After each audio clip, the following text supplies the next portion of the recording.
Hey folks, everything new under the sun. It is Friday, April the 21st, 2023. I want to bring a couple of interesting articles to your attention about world events and the lack of freedom that we have, the delusion, the lies that are upon us. Now, as you can see here, this is RT, this is RussiaToday.com. I think each one of those who are listening to my videos, I don't think any of you believe Western media. Now, I'm not saying believe Russian media or Chinese media or any other media. I'm suggesting that maybe there's other media outlets there that are providing information, while other outlets, such as Western outlets, aren't providing any information. Of course, it's to Russia's advantage to try and figure out what happened in Nord Stream. So I would suggest that they have the best information on what is currently going on. And I think the whole world knows, the whole revelations by Seymour Hersh about who did it, of course, and you know what I'm talking about. And of course, it's denied, and no one's going to come out and say anything. And I think Russia knows exactly what happened and who did it. They're just biding their time. They're waiting for the right time to react to it, to get back at the perpetrator of this. And so this thing says, from a Danish Navy veteran, sophisticated naval forces bombed Nord Stream. So I'll just read a bit. It's kind of interesting. Whoever sabotaged Nord Stream pipelines likely had access to fast-moving underwater drones. So he suggests underwater drones are the only way to do this, which is interesting. I'd never thought about that before. Of course, most people would speculate, that if there was a rogue pro-Ukraine group, they would go down there at best with experienced divers, but they wouldn't have access to maybe high-tech drones with robotic arms and the ability to manipulate them and to put explosive devices on the pipeline, let alone finding the pipeline. So no, I don't think it was pro-Ukraine, amateur groups doing this. It doesn't make any sense. But it says, so they had access to fast-moving drones. Now, who has fast-moving drones? Well, this particular Navy diver, this is one of Denmark's most experienced Navy divers, told Bloomberg that NATO forces trained with these unmanned underwater vehicles. NATO forces trained with fast-moving underwater drones. Isn't that convenient? And they trained with them near the blast site. So, I mean, my goodness, folks, if you don't know who did this at this point, you're probably not paying attention to all the news that is out there. It's incredible that Russia just doesn't come out and announce and say, you know what, this is what we believe happened. This is the evidence that we have put on the table, and then effectively, threaten the United States. It says the diver said that finding the pipelines without precise coordinates or tracking technology, all of which, the group doing this would have to be very advanced and have a lot of intelligence. So it was coordinated, and it was a state actor, and most people believe that it would have to be a state actor, lots of funding, lots of intelligence to be able to do this without anybody knowing, without any fingerprints being left behind, as it's said. So he says that then transporting and placing the explosives, it would have challenged diver saboteurs.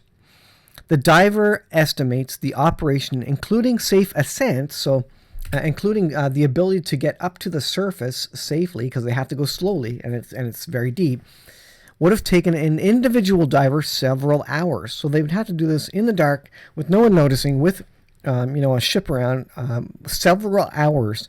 And you would think that there would be satellite images being, effectively recording this all the time. They would see this person there. They would have record of it. He surmises that whoever carried out the attack had access to fast-moving autonomous submersible vehicle. And so what are the technologically advanced countries in the world that might have interest in doing this sort of thing? Like the ones employed by sophisticated naval forces. And adding that the surface vessel remaining relatively static for hours would have attracted unwanted attention. Yeah, if there was a diver there, he needs a support system and a boat, and so someone would have noticed this. So it's inconceivable that a diver would have went in there. A fast autonomous vehicles, yeah, that's definitely within the realm of validity and believability. Let's take a look at this. Russia Today again. French cops confiscate cookware. Now, cookware, you say? Well, they're protesting, of course, the pensions. And French police in the village of Ganges confiscated saucepans and other metallic cookware from protesters. Now, do you believe you have freedom? Do you have freedom to protest? What happened in Canada when the truckers went to Ottawa? They were effectively stripped of their ability to protest by taken out by government. And, it was almost to the point where the army was called in, and they didn't go that far. It would have been, civil war, I think, if that occurred of some sort. But they were looking at it. They were looking at the idea of bringing the military in against civilians who were simply protesting, and at that point, had not broken any laws, because the police could have enforced those laws. They could have handed out tickets, and they did where illegal parking was happening. But the Trudeau government, certainly didn't allow for anyone to be protesting there. So in France, they're taking away cookware. And so what are they calling them? Why are they taking away cookware? Well, they're banning portable sound devices. So you know how you take your spoon and you whack the back of a pan? That's too loud, apparently. As it relates to the Freedom Convoy, all the honking from the trucks in Ottawa.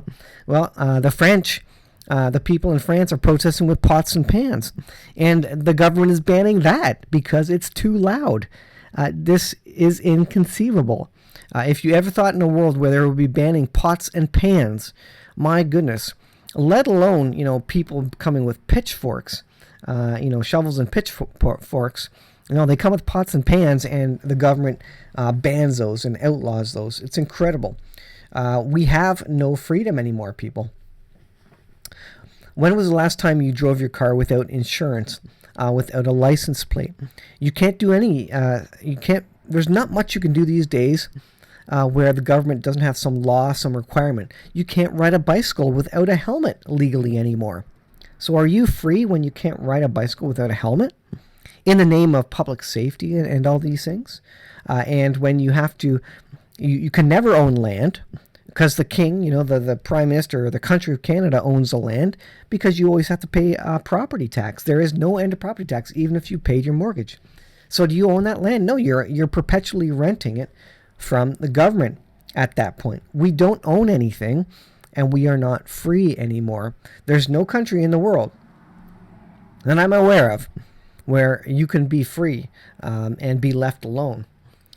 A video posted to social media shows police officers opening backpacks and ordering protesters to ditch their cookware. There was a new law, apparently, forbidding entertainment devices. It says demonstrators were reportedly forbidden bringing small flutes anywhere near the school where Macron was. So this is the reason. Macron is going to speak at this school, and the police are taking away any ability of the protesters to make any large noises, to basically be heard. I guess they're allowed to be seen, probably at a distance, probably with fences in between, and they don't want them to be heard. It says the Herald Prefecture rushed to impose a ban on any sound device that is portable or emanating from a vehicle that has not been duly authorized. So can you even protest anymore in France? Basically not. And, the French protesters, they're some of the most brave folks, certainly. They protest, better than most people and countries in the world. But all this because they want to hear Macron speak. All right, so do you have freedom anymore? Absolutely not. I don't think so. Here is an article from jpost.com. War in Russia, a counteroffensive from Ukraine on Russia, likely in August. And here's how we get there. There's jpost.com. Allies move to bolster Ukrainian tank forces ahead of counteroffensive. So Friday's meeting comes at a vital juncture in Russia's almost 14-month invasion, which killed thousands, uprooted millions, destroyed cities, and devastated the economy. Let's go down to the meat and potatoes of this one. Here is the section. So the M1A2 Abrams main battle tanks are going to be deployed to Ukraine. Now the troops need to be trained on them. So these tanks are getting basically dropped off in Germany. The M1 tank, when it is delivered, will make a difference, U.S. Army General Mark Milley said, calling the Abrams tanks the best tank in the world. So it's yet to be seen if it works well in, with the soil conditions, the land, and such in Ukraine, because they're really more meant for the desert, wide open desert scapes. But we'll see. But it says Abrams battle tanks will arrive in Germany in the coming weeks. And here's how we get to the August timeline for a counteroffensive. For the Ukrainian troops to begin, U.S. Lloyd Austin told reporters, a U.S. official speaking on condition of anonymity added the training would last about 10 weeks and would involve hundreds of Ukrainian soldiers. So 10 weeks before the soldiers are trained on the Abrams tank, and then they can move the tanks into Ukraine, and then the counteroffensive takes off. So this article is dated April 21st. You can see April 21st, 2023, 10 weeks, and add some buffer time there.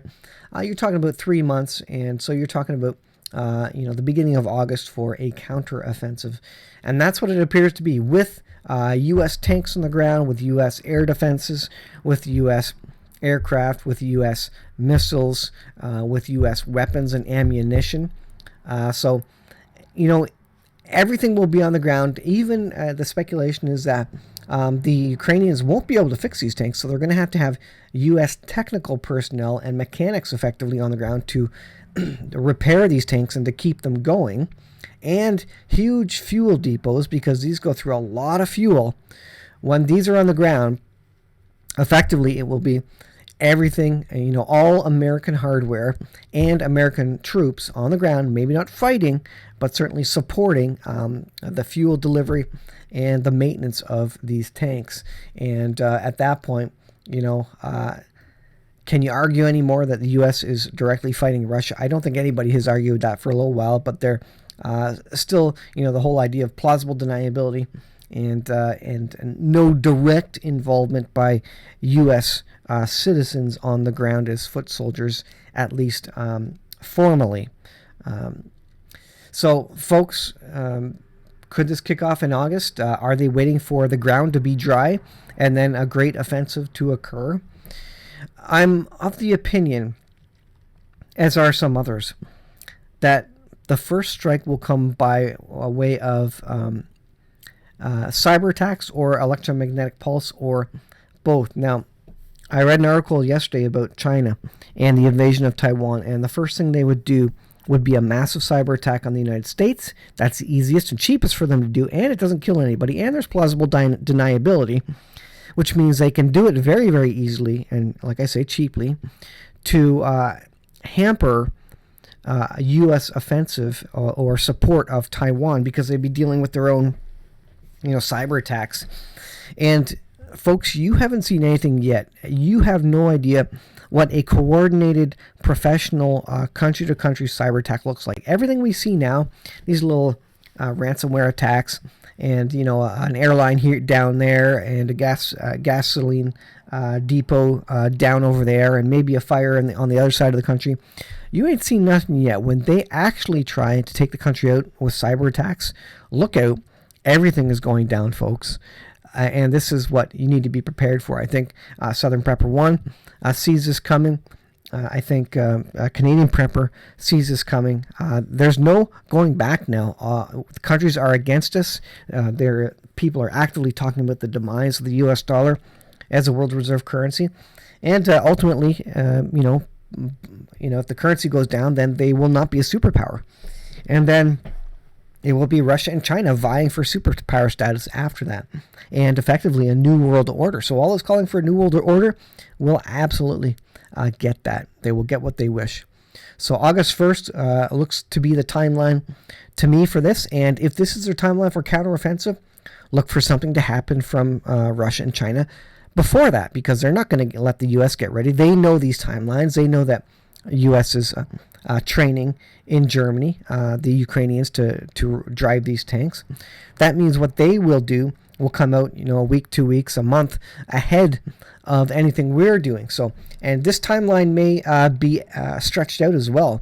Indeed, the U.S. This is probably, counterintelligence, if you will. So it may be that they only require 5 weeks, and that Abrams tanks will be on the ground in Ukraine in 5 weeks, so as to not give a timeline to Russia and China to prepare for or think they have extra time. So that's another indication, and China and Russia would know that. So they would cut that time in half and say, you know what, we need to act less than 5 weeks from now, very potentially, because that's when Abrams tanks are likely to be on the ground in Ukraine. So you step back from this and seeing all the things that are going on, the counterintelligence and the subterfuge and the propaganda. And folks, anytime, anywhere, this could be triggered. And I think a massive cyber attack is the most obvious, easiest way to take out the United States. It wouldn't be conventional weapons. You don't need to use your hardware, your military hardware. Just take us out electronically. Take the internet out across the United States, and it would be civil unrest. The army would have its hands full with internal civil war, effectively chaos, absolute chaos, and they would not be able to help other nations at that point. They would be, it would be Mad Max internally in the United States. They know that. Other countries know that. Other countries know that we're hooked on our cell phones and our communication and our TV. If that goes down, it is chaos. It is Mad Max. The police forces don't have the firepower, don't have the strength to deal with that. The army would have to come in and create the peace. That means the army can't go out and fight a war. And this is a no-brainer. Folks, I don't think we're going to conventional weapons. I don't even think we need to go to nuclear weapons. I think they're going to take us down economically and via cyber attack. We won't know what hit us. And that's why in Ezekiel 38 and 39, the young lions of Tarshish are simply saying words, but they can't help Israel at that point in time. But that's a setup.